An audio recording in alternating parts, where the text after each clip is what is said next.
এ আল্লাহর বান্দারা, কোরআন বিজয় হবে আল্লাহ যখন চাবে, আর আমরা যদি ইচ্ছা করি এক আবুল বারাকাত যদি মালদ্বীপের জমিনে কোরআন বিজয় করতে পারে, আমরা 90% মুসলমান যদি মনে করি, 90% মুসলমান যদি মনে করে আগামী 24 ঘন্টার ভিতরে বাংলাদেশ কোরআনের সমাজ কায়েম হবে।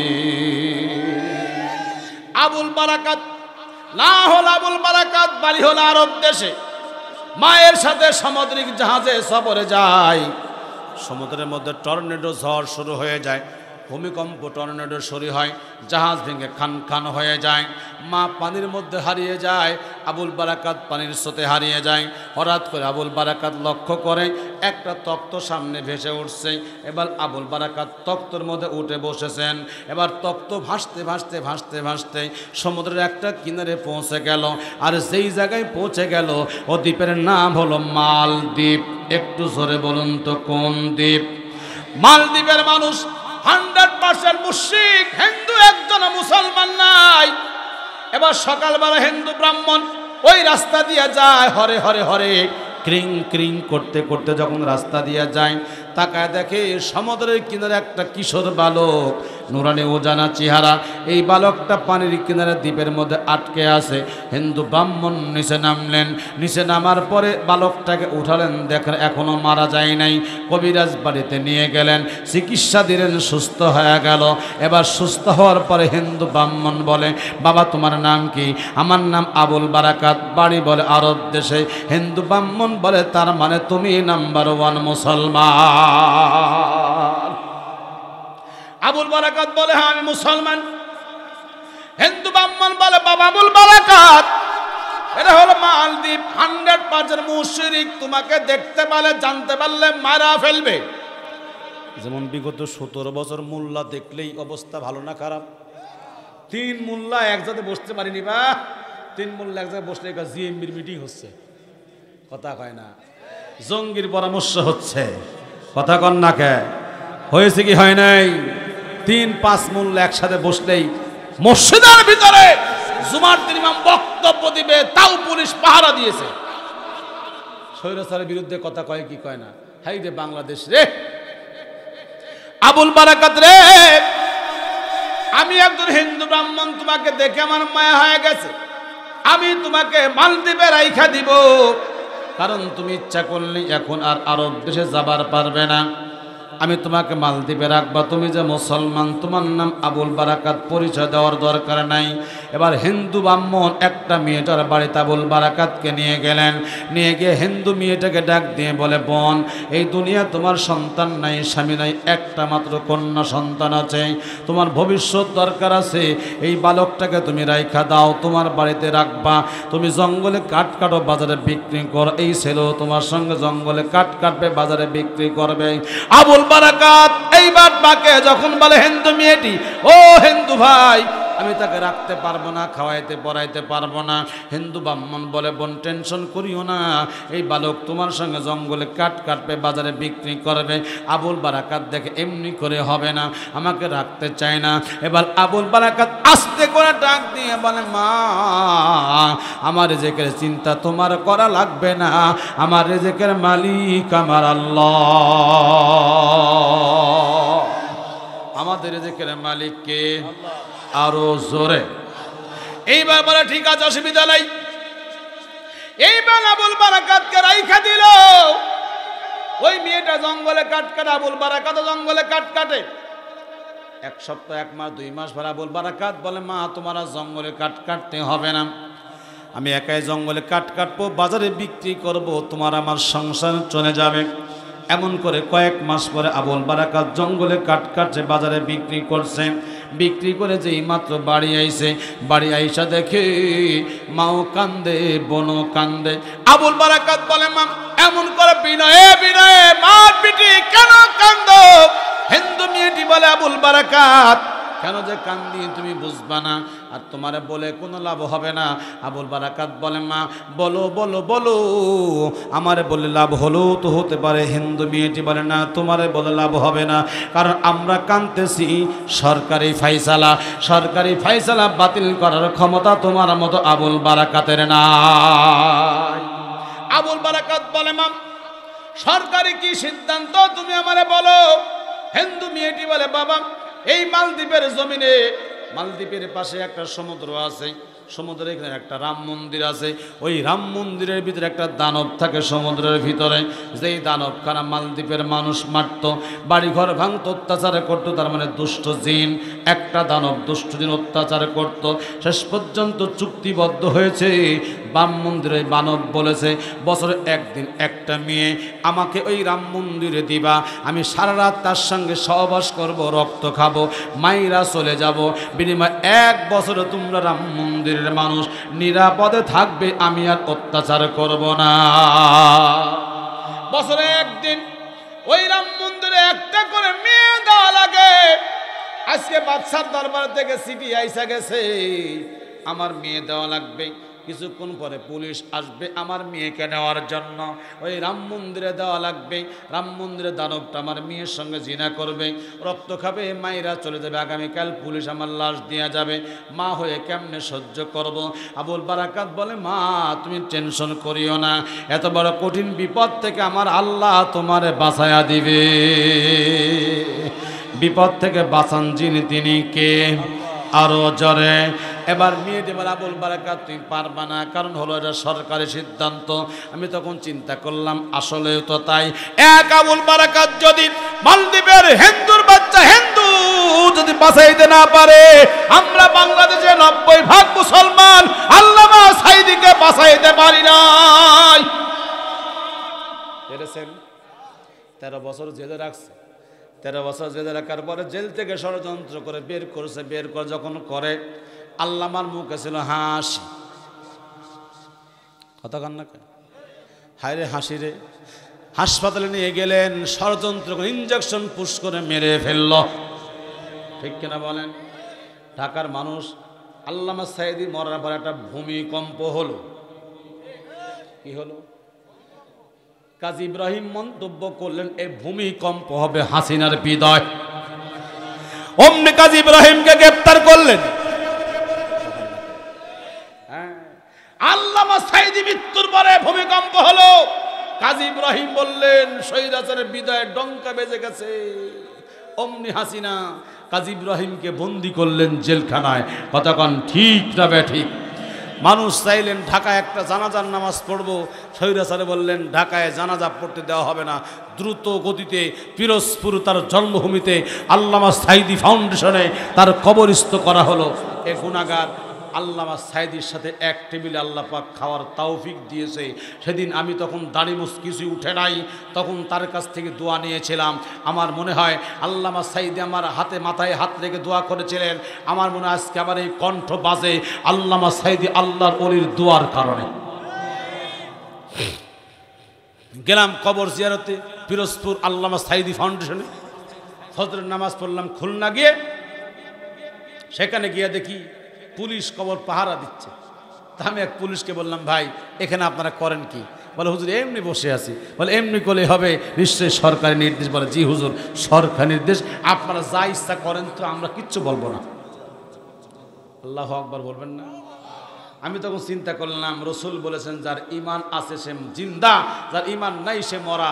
আল্লামা সাঈদীর ইমান থাকার কারণে স্বৈরাচার তার মৃত্যুর পরেও তাকে করে ভয় করত। কথা বলুন ঠিক না ব্যাঠিক? আল্লামা সাঈদী তুমি মরনি, শহীদ হয়েছ তুমি এটাই জানি। আল্লামা সাঈদী তুমি মরনি, শহীদ হয়েছ তুমি এটাই জানি। শহীদ হয়েছ তুমি এটাই জানি। জালিমের কারাগারে কাটালে তুমি তোর, বাতিল তোমায় করে কাঁপে থর থর। তুমি যে ছিলে মোদের নয়নমণি, তুমি যে ছিলে মোদের নয়নমণি। শহীদ হয়েছ তুমি এটাই জানি। শহীদ হয়েছ তুমি এটাই জানি। দেখা তো হবে না আর এই জীবনে, দেখা হবে জান্নাতের ফুল বাগানে। মারহাবা জোরে বলেন, আরো জোরে মারহাবা। দেখা তো হবে না আর এই জীবনে, দেখা হবে জান্নাতের ফুল বাগানে। এ আশাখানি কবুল করো আল্লাহ, তুমি শহীদ হয়েছ তুমি এটাই জানি, শহীদ হয়েছ তুমি এটাই জানি। লিল্লাহে তাকবীর।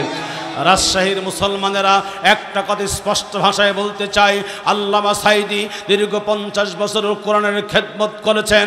400 বছরের মুসলিম, তার হাতে কালিমা পড়ে মুসলমান হয়েছেন। ইনজেকশন পুশ করে তাকে হত্যা করা হয়েছে। এই যন্ত্রণা আমরা ভুলি নাই। বাংলাদেশের মানুষদের সাথে করে স্বৈরাচার যে পরিকল্পনা নিয়ে আলেমদেরকে ফাঁসির মঞ্চে ঝুলিয়েছে, আল্লামা সাঈদীকে বিদায় করেছে, বর্তমান ইসলামপন্থী মানুষগুলা একই পরিকল্পনা হাতে নিয়েছে। এই দেশের স্বৈরাচারের 1 ইঞ্চি মাটি আর কোনদিন মুসলমানরা ছেড়ে দিবে না, দিবে না, দিবে না, দিবে না। কথা বলুন ঠিক না বেঠিক? আমার ভাইয়েরা গভীর মনোযোগ লাগান। এই বেলা আবুল বারাকাত বলে, মা টেনশন করিও না, এত বড় কঠিন বিপদ থেকে আমার আল্লাহ তোমাকে বাঁচায়া দিবে। যেই মাত্র বলছে আমার আল্লাহ, এবার ওই হিন্দু মেয়েটি বলে, তোমার আল্লাহ আবার কে? বলে, আমাকে তুমি চিনো না, আমার নাম আবুল বারাকাত, আমি নাম্বার 1 মুসলমান। ও মা, আমি যেটা বলি তুমি সেটা করো, তোমাকে আল্লাহ বাঁচাইয়া দিবেন। কি করব, কি করব? বলে, আমি যেটা বলি তুমি সেটা করবা। তোমার মেয়ের আত্মগোপনে পাঠায় দাও, নানার বাড়ি পাঠায়া দাও, আর আমারে শাড়ি চুরি পরায়া বউ বানায়া দাও। আমি রাম মন্দিরে যাব। রাম মন্দিরে যাওয়ার পরে আমি আবুল বারাকাত মালদ্বীপের জমিনে কোরআনের আলো জ্বালাবো। হিন্দু মেয়েটি বলে, বাবা তোমারে বউ সাজায়া দিয়া লাভ নাই, ওই পুলিশ তোমারে পরীক্ষা করবে তুমি পুরুষ না মহিলা, আসলে মহিলা কিনা। আবুল বারাকাত বলে, মাম তোমার কোনো টেনশন নেই, আমি যেটা বলি তুমি সেটা করো। তোমার মেয়েকে আত্মগোপনে পাঠায়া দাও, আর আমারে তুমি বউ সাজায়া দাও। এবার নিজের মেয়েকে আত্মগোপনে পাঠায়া দিয়েছে। আবুল বারাকাতকে শাড়ি চুনি গহনা পরায় বউ সাজায়া দিয়েছে। এবার আবুল বারাকাত চেয়ারের মধ্যে বসা আছে, নতুন বউ। কিছুক্ষণ পরে পুলিশের পেকা পাইছে। এবার একজন পুলিশ বউটাকে দেখে বলে, পুলিশ অফিসারকে বলে, স্যার দেখেন না আজকের বউটা কত ভদ্র, কত সভ্য, কত নম্র। জীবনে কত বউ দরবার থেকে নিয়ে গেলাম, বউটাকে ঘর থেকে বের করতে হয়, শাড়ি পরাইতে হয়, বউ সাজাইতে হয়। আজকে বউটা দেখেন কত ভদ্র, কত নম্র, কত সভ্য। শাড়ি চুরি পরে বউ সাইজা চেয়ারের মধ্যে বসা আছে। যেই মেয়েরা যত ভদ্র, যত সভ্য, ওই মেয়েদের গায়ে থেকে কাপড়, মাথায় থেকে ওড়না, গায়ে থেকে বোরকা। কথা কন না কেন? যেই মেয়েরা সভ্য নয়, ভদ্র নয়, ওদের ওড়নাটাও নির্দিষ্ট জায়গায় থাকে না, ওড়না উঠে যায় গলায়। পেট পিট বের করে রাস্তা দিয়া যায়, ফুটে মারে লিপস্টিক, কপালে টিপ। যুবকরা সবই তো ঠিক, আর যুবক সুন্দর একটা বউ যদি বিয়া করে, আর যদি শ্বশুর পালসার হোন্ডা দেয়, নতুন শাড়ি পরে পেট পিট বের করে ঠোঁটে লিপস্টিক, কপালে টিপ দিয়া, পুটিয়া শহর দিয়া শ্বশুরের পালসার হুন্ডাতে করে যখন নতুন বউ পিছনে করে হুন্ডা যখন চালায়, শিবপুর দুধ চা খেতে যায়। এবার যুবকরা রাস্তা দিয়া যত যুবক থাকে সব এরকম করে। কথা কন না কি মাল যাচ্ছে রে, কি মাল যাচ্ছে, কি ঠিক না? যুবকরা কথা খাও না খে। এ রাজশাহীর মুসলমান, একটা কথা ভালো করে শুনে যান। আমাদের দেশে আলকাতরার দোকানে যাবেন, দেখবেন টিনগুলা ঝালাই করা, ঝালাই করা, ঝালাই করা। মিষ্টির দোকানে যাবেন, কড়াইগুলি উদাম করা, উদাম করা। কথাটা আমি কেন বললাম, এমনি কিন্তু বলি নাই। আমরা যখন রাস্তা দিয়ে লক্ষ্য করি দাদি আর নাতনি একসাথে যায়, দাদির বয়স 50 বছর, 60 বছর, ওরা বোরকা দিয়ে ঝালাই করে দিছে। আর নাতির বয়স 15 বছর, 16 বছর, 18 বছর। এই নাতির গায়ে কোনো বোরকা না, কিন্তু বোরকা দেওয়া দরকার ছিল কার? যারা খান নাতির বোরকা দেওয়া দরকার, নাতির গায়ে নাই, দাদির গায়ে বোরকা আছে। তার মানে রসগোল্লা উদাম করে তুছে যত মাছি পড়ে পড়ুক, ওই রসগোল্লার মধ্যে একটা মাছি আছে বাথরুমেও পড়ে, বাথরুমে পড়ে, মিষ্টির মধ্যেও পড়ে, ঠিক না বলেন? আমরা সেই মিষ্টিগুলা খাই। আল্লাহর বান্দারা গভীর মনোযোগ লাগান। এবার আবুল বারাকাত বলে, মা তুমি টেনশন করিও না, বউ সাজায় বসে আছে। একজন পুলিশ বলে, স্যার দেখেন না মেয়েটা কত ভদ্র, কত সভ্য। আর একজন পুলিশ বলতেছে, স্যার আমি একটা কথা বলবো। কি কথা বলবা? পুলিশ যখন আইছেন, আবুল বারাকাত আকাশের দিকে তাকায় ডাক দিয়ে বলে, আল্লাহ এত বড় বিপদ থেকে বাঁচায়ো, আমি এই মালদ্বীপের রাম মন্দিরে যাব, তোমার কোরআনকে মালদ্বীপের জমিনে বিজয় করব। আল্লাহ বলে, আবুল বারাকাত টেনশন করিস না, তুই একা নাই, একা নাই, আমি আল্লাহ তোর মতো আবুল বারাকাতের সাথে আছি। এইবার পুলিশ বলে, স্যার বউ পরীক্ষা করার দরকার নাই, বিনা পরীক্ষা আমরা রাজ দরবারে নিয়ে যাই। চলো চলো চলো রাজ দরবারে নিয়ে চলো। এবার আবুল বারাকাতকে পেকাপে তুললেন, পুলিশের পেকাপে। এবার পেকাপে করে যেই মাত্র রাজ দরবারে নিয়ে গেলেন, বাদশার দুই বউ, জোরে কোন কয় বউ, আরো জোরে কোন কয় বউ, দুই বউ। এবার ছোট বউ বলতেছেন, বাচ্চা নামদার আমি একটা কথা বলবো আপনার কাছে। কি কথা বলবে? বলো বলো বলো। এইবার ছোট বউ বলে, বাচ্চা নামদার এই দরবারে জীবনে কত বউ আসলো গেল, একটা বউ গাড়ির থেকে ইস্তা করে নামে না, গাড়ির থেকে টাইনা নামাইতে হয়, নতুন করে বউ সাজাইতে হয়। আজকের বউরা দেখুন কত ভদ্র, কত সভ্য, কত নম্র। বউ একা একা গাড়ির থেকে নামতেছে, ধরাও লাগে না, টানাও লাগে না।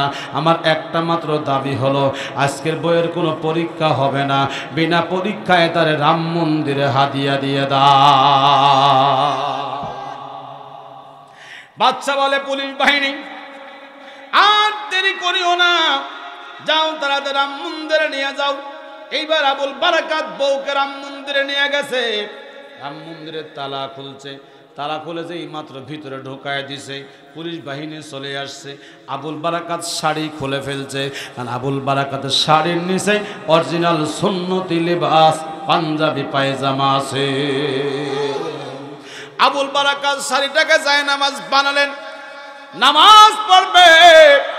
এমন সময় আবুল বারাকাত ওযু নাই, সমুদ্রের মধ্যে নামছে, পানি তুলছে, ওযু করছে।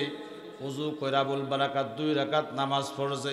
আল্লাহ নবী বলেছেন, বান্দা যখন বিপদের মধ্যে পড়বে 2 রাকাত নামাজ পড়বে, আমার আল্লাহ সকল বিপদ আপদ মুসিবত থেকে আল্লাহ বাঁচায় দিবে।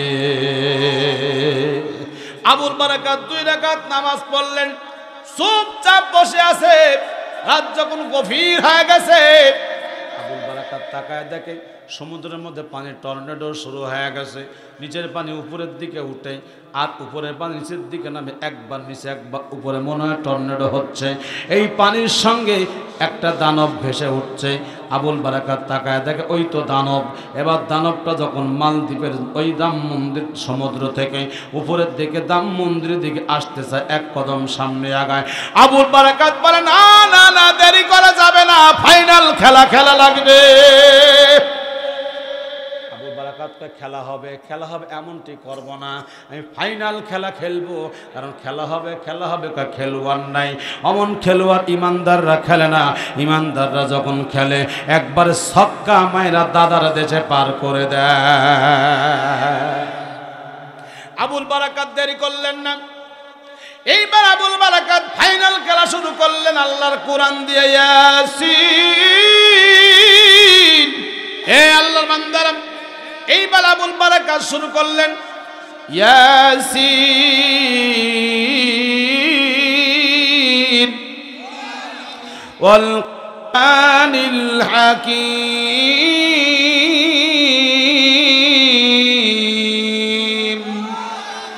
ইন্নাকা লামিনাল মুরসালিন।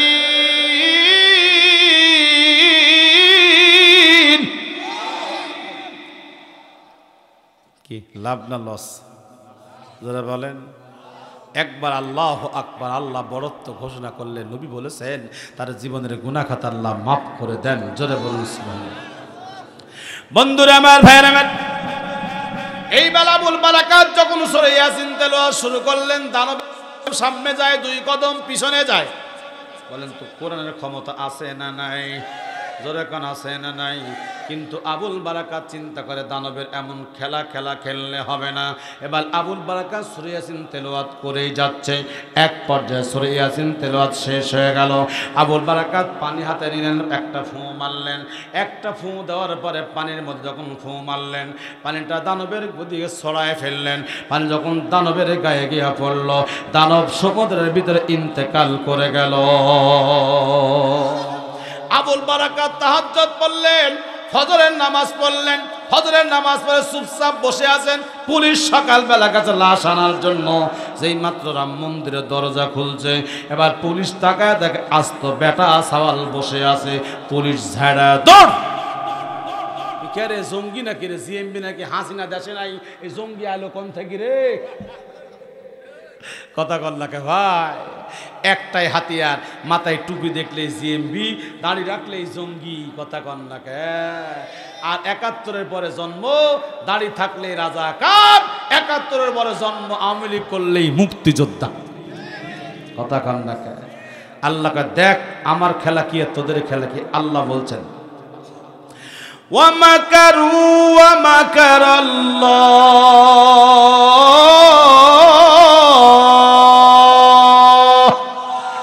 ওয়াল্লাহু খায়রুল মাকিরিন। আল্লাহ কা তোরা তো কত মক্কর জানিস? ৪টা বেশি মক্কর আমি জানি। এক রাজাকার বানায় এতগুলা মানুষের গলায় ফাঁসি রশি পরালা, আর আমি আল্লাহ ছাত্রদের রাজাকার বলার কারণে রাজাকারের দোহাই দেখে তোকে দেশ ছাড়া করেছি। হ্যাঁ, আল্লাহ আছে না নাই? আল্লাহ পারে কি পারে? আমি বলি, আল্লামা সাইদি বলেছেন, ভারত তোমার অস্ত্র বেশি, ভারত তোমার শক্তি বেশি, কিন্তু আমাদের আছে ইমানি শক্তি। বাংলাদেশের সকল দলদেরকে আমি বলি, তোমাদের ক্যাডার থাকতে পারে, অস্ত্র থাকতে পারে, টাকা থাকতে পারে, জনবল থাকতে পারে, বড় দল হতে পারো, আমাদের দল নেই, আমাদের জনবল নেই, অস্ত্র নেই, টাকা নেই, আমাদের আছে চোখের পানি। কথা কন না কে? আলেমদের চোখের পানির বদলে তোমরা ভেসে যাবে। আমি বলেছি, যেই জমিনে ৭টা চত্বরে হক্কানি আলেমদের রক্ত ঝরেছে, আমার মাদ্রাসা ছাত্রদেরকে শহীদ করা হয়েছে, এই জমিন আর কোনোদিন কোনো অমুসলিম, আর কোনোদিন ধর্মদ্রোহী, ক্ষুধাদ্রোহী, ইসলাম ছাড়া এই জমিন আর কেউ ক্ষমতার মুখ দেখতে পারবে না, এটা আমি বিশ্বাস করি। এই আল্লাহর বান্দারা, এইবার দানব ইন্তেকাল করলেন। সকালবেলা পুলিশ পিকআপ নিয়ে গেল লাশ আনার জন্য। যেই মাত্র তালা খুলছে, আস্ত বেটা সওয়াল বসে আছে। পুলিশ ছাড়া দৌড়। আবুল বারাকাত কা পুলিশ ভাই দৌড়ো কেন? দাঁড়াও। পুলিশ কা তুই কে? আমি আস্ত বেটা সওয়াল, আমার নাম আবুল বারাকাত। তুই এখানে কেমনে আইলি? বলে তোমরাই তো রাইখা গেছো আমাকে, আমি কেমনে আসলে কেমন করে জানতে চাও?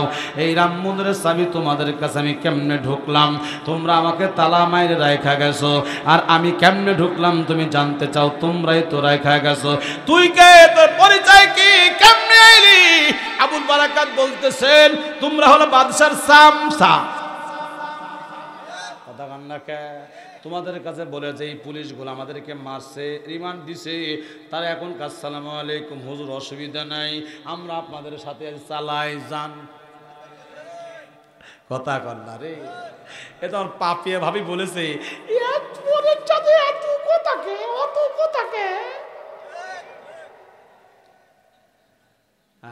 রাগ করেছেন।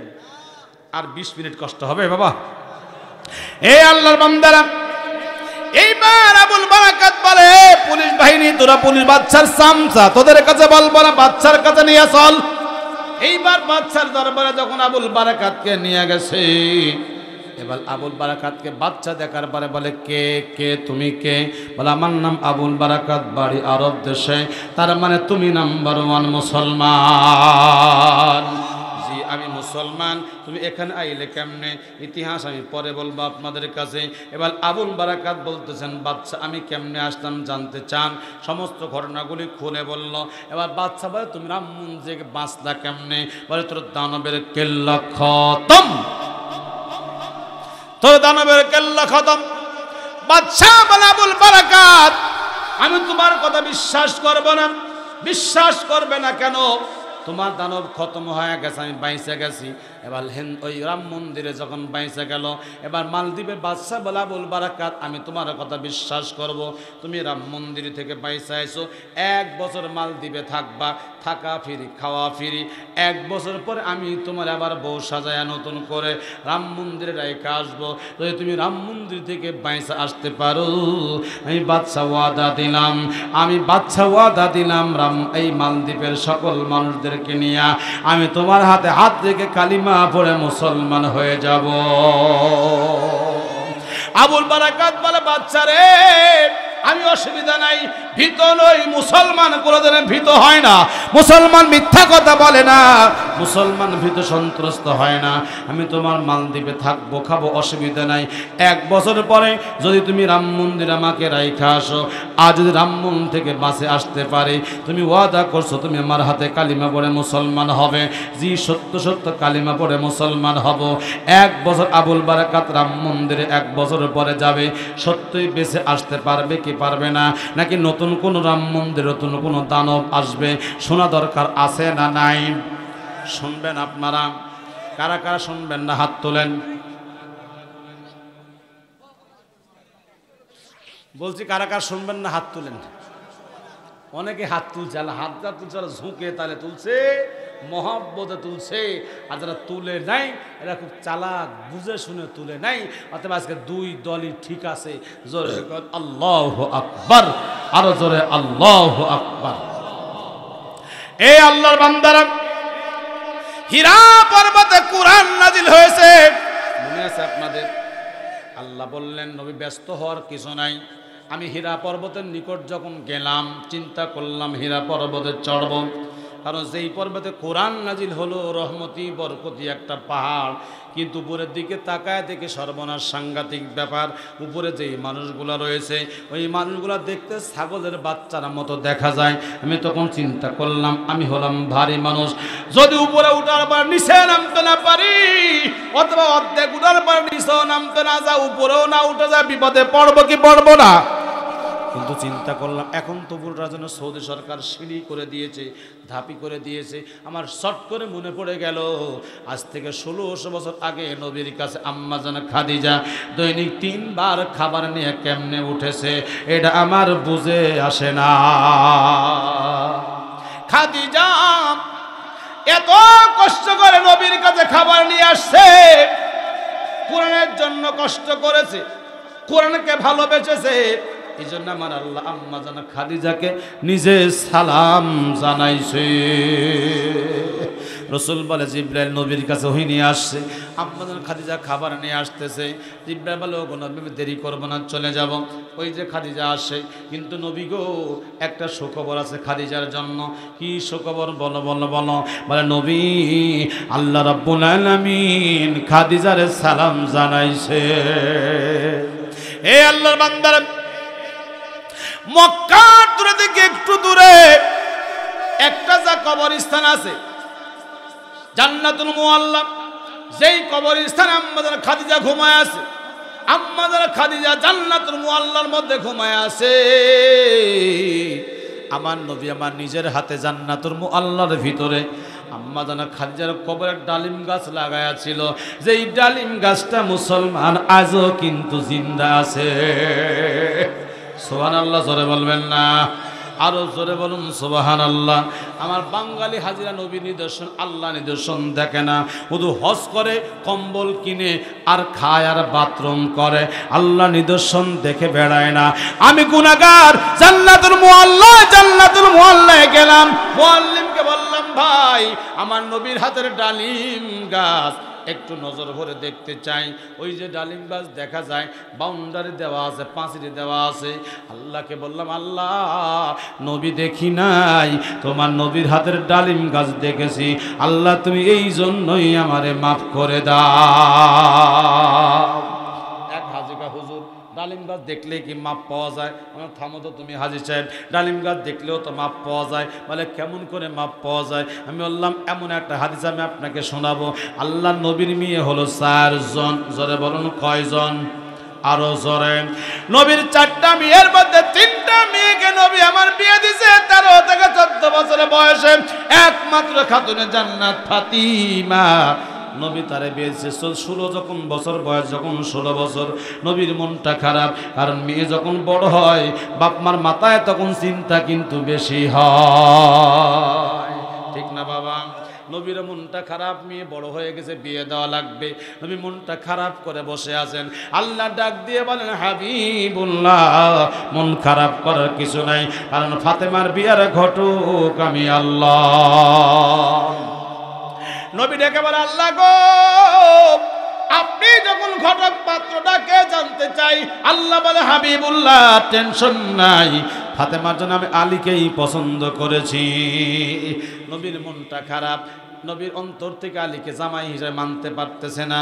ইন্নাহু আলিমুম বিজাতিস সুদূর, প্রত্যেকের অন্তরের খবর জানেন যিনি তিনি কে। আরো জোরে, প্রত্যেকের অন্তরের খবর জানেন আল্লাহ।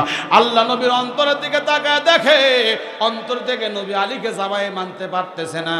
আর নবীর চিন্তা হলো, আলী হলো গরিব মানুষ, নবীর বাড়ির থাকে, নবীর বাড়ির খায়। রসুল যদি বলে আলীরে খাওয়া নাই, না খায়া ঘুমায়া যায়, এমন একটা অসহায় ছেলের সাথে নবী আমার কেমনে মেয়েটা বিয়ে দিবেন, টেনশনে পড়ে গেছেন। আল্লাহ ডাক দিয়ে বলে, নবীজি যদি আমি আল্লাহর ঘটকালি পছন্দ না হয়, আপনাকে পারমিশন দিলাম, আপনি ফাতেমাকে যেটা ইচ্ছা বিবাহ দিতে পারবেন। নবী ডেকে বলে, আল্লাহ আপনি যখন ফাতেমার বিয়ার ঘটক, আপনি যখন আলীকে পছন্দ করেছেন, আমি নবী অমত করব না, আমি নবী আপনার ঘটকালি পছন্দ করে নিলাম। রসুল ডেকে বলে, আলী লাব্বাইক ইয়া রাসূলুল্লাহ, লাব্বাইক হাবিবাল্লাহ। রাসূল বলে, আলীরে তোর কপাল লাগছে, ফাতেমার সঙ্গে তোমার বিয়ে আল্লাহ ঘটক। সুবহানাল্লাহ কান। আলীরে বিয়ে করতে হয়, আলী তো মহা খুশি। কিতাবের মধ্যে লেখে, ডান পায়ের বৃদ্ধাঙ্গুল মাটির মধ্যে দিয়ে মাটি চটকা, মাটি চটকা, মাটি চটকায়। আল্লাহ নবী ডেকে বলে, আলী রে, বিয়ে করার ভালোই তো খুশি হলি, কিন্তু বিয়ে করতে হলে মোহর না দেওয়া লাগবে, এইটা কি ভুলে গেছো? আলী বলে, নবী গো, আমি গরিব মানুষ, নবীর বাড়িতে থাকি, নবীর বাড়িতে খাই, আমার কি আছে? আল্লাহ নবী আপনি তো ভালো জানেন। রসুল বলে, আলী তোমার 4টা জিনিস আছে, ঘোড়া, তরবারি, ঢাল, হেলমেট, এই 4টা জিনিস আছে তোমার। এখনো যুদ্ধ বন্ধ হয় না, যুদ্ধ চলতেছে। ঘোড়া, তরবারি, ঢালটা থাক, হেলমেট বিক্রি করে কিছু পয়সা নিয়ে আসো, এটাই হবে তোমার আর ফাতেমার বিয়ের মহারানা। হযরত আলী হেলমেট নিয়ে বাজারের দিকে দৌড়ায়। প্রথমত উসমান গনির সঙ্গে সাক্ষাৎ হয়। উসমান গনি বলে, আলী রে, এত জোরে কোথায় দৌড়াও? আলী বলে, উসমান ভাই, ফাতেমার সঙ্গে আমার বিয়ে, দোয়া করেন হেলমেট নিয়ে বাজারে যাই, যদি হেলমেটটা বাজারে বিক্রি করতে পারি, ওই টাকায় আমার আর ফাতেমার বিয়ের মহারানা হবে। উসমান বলে, আলী রে, মনে কিছু নিও না, যদি আমি হেলমেটটা খরিদ করি, তুমি হেলমেটকে বিক্রি করবে কিনা? আলী বলে, উসমান ভাই, আপনার মতো মহান ব্যক্তি যদি হেলমেট খরিদ করে আমার বাজার পর্যন্ত যাওয়াই লাগবে না। আলী বলে, উসমান কয় টাকা দাম নিবা? আলী বলে, উসমান আপনি ধনী, আমি গরিব মানুষ, আপনার মতো ধনী মানুষের কাছে আমার চাওয়ার মতো কিছুই নাই। হ্যাঁ, মাছালা মাছ নিয়ে বসে আছে, গেছে অফিসার, স্যার, অনেক লোক আছে না, এই মাছ কত রে? স্যার লেন তো আপনার দাম কি কথা কন না কে? আর আপনি কোথাও এই মাছ কয় টাকা রে? 600 টাকা কেজি। 400 দিবা? মাছ খাওয়া লাগবে না, পচা মাছ খাওয়া। আরও দাম কয় লাগে না। আমি তখন বাজারে যাই, মাছ, এই মাছ কত? হুজুর লেন তো, যা ও জানে হুজুরে ওয়াশ করে টাকা হিসাব নাই, খালি ব্যাগে দিতে পারলেই কাম। কয়েকদিন আগে গেছে বাজারে, বুয়াল নিব না, কৌশল করে ভালো, ভাই এই মুহূর্তে কাছে টাকা নাই।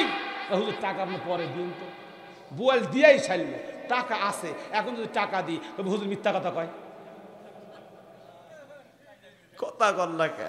ওকে টাকাই দিনি আমি, টাকা তো আছে কিন্তু নিব না, ও আমাকে ছাড়ে না। কৌশল করলে, ভাই এই মুহূর্তে টাকা একটু সমস্যা, মাছ আমি নিব না। বলে, হুজুর টাকা দেওয়া লাগবে না, পরে দিন তো টাকা, জানতো আপনি। এখন পকেট থেকে টাকা বাইর করে দিই, হুজুরও মিথ্যা কথা করে। হুজুরদের দোষ বেশি না কম? জোরে কন। জোরে গেলে কয় দাওয়াত খাইছে, আসতে গেলে কয় জন্মের খাওয়া খাইছে। কথা কন না কে? যে নামাজ পড়ে না তার ইমাম নিয়ে বাদে কি?